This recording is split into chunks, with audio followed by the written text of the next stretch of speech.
Ano po yung ingredients yan? Saan gawa yan? Utak. Utak ng alin po?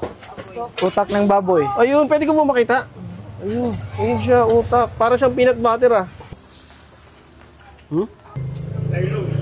Ito yung popular na street food na kung saan ay isasawsaw mo yung kanin dito sa may utak ng baboy na may konting timpla ng toyo at sabaw. At ang isang maganda dito guys, yung mismong kanin lang yung babayaran nyo. Magkano naman po ito? 15 pesos. Libre na at unlimited pa yung mismong sawsawan na yan. At sa mga magtatanong naman kung anong lasa niyan, Lasa niya, para siyang sarsa ng adobong tuyo. So yan guys, sa mga naghahanap ng mura at napaka-affordable na mga salamin, ito guys, mura lang, 1,000 plus lang.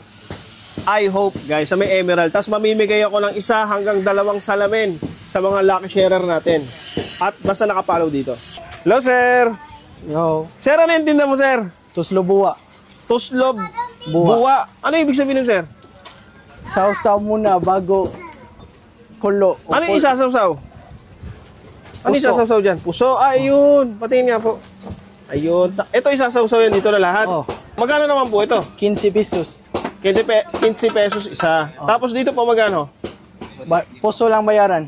Ay, bali ito libre. Ito lang yung babayaran ko. 15 pesos lang to. 15 pesos lang. So kahit makailan ako na ito, libre yung sawsaw dito. Basta puso lang bayaran. Bayaran ko lang ay puso. Ayan. Tapos, ano po yung ingredients yan? Saan gawa yan? Utak, mantika, toyo, tsaka sabaw. Utak ng alin po? Utak ng baboy. Ayun, pwede ko po makita. Ayun, ayun siya, utak. Para siyang peanut butter Buti pa yung may utak. Ayan. Tapos meron siyang sahog na toyo. Toyo. Bukod dito, meron pa kayong mga tinda dito na Bula-bula, Bula-bula. taugi, Shanghai, baboy Shanghai, Ito po, chicharon. kinapusan, Kinapusan, ano po yun? sibo ng baboy. Sebo ng baboy. Ayun. Sa mga gustong pumunta dito, kuya, saan ka naman nila pwede, Efrailio Street, Suba. Suba. Tapos dito lang kayo makikita na agad kayo dito. Ayun, sige po. Guys, ito na yung isa sa mga sikat na street food dito sa Cebu. Ito yung Tuslob buwa.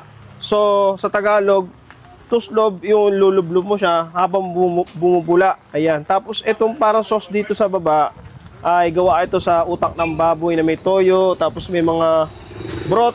Ayan. So ito lang yung babayaran nyo dito guys. Itong puso, 15 pesos. 50 pesos lang yan. 15, 15. Ayan.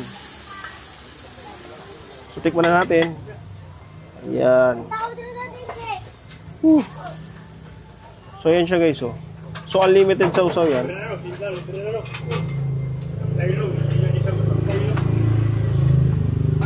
So, medyo malat-alat siya. Pero in general yung lasa niya, para siyang sarsa ng adobong tuyo. Parang kumain ka ng sarsa nun. Ganun yung lasa niya. Ang sarap na ito. Lalo na kung mahilig ka sa adobo. Sarap. Naghanap kayo ng ganito klaseng food trip guys. Dol, ako na, Dol. Punta na kayo dito. Tapos, kung gusto nyo pa gusto nyo ng updated na mga masasarap na kainan dito sa Cebu, follow nyo to, yung pinaka-pogi dito.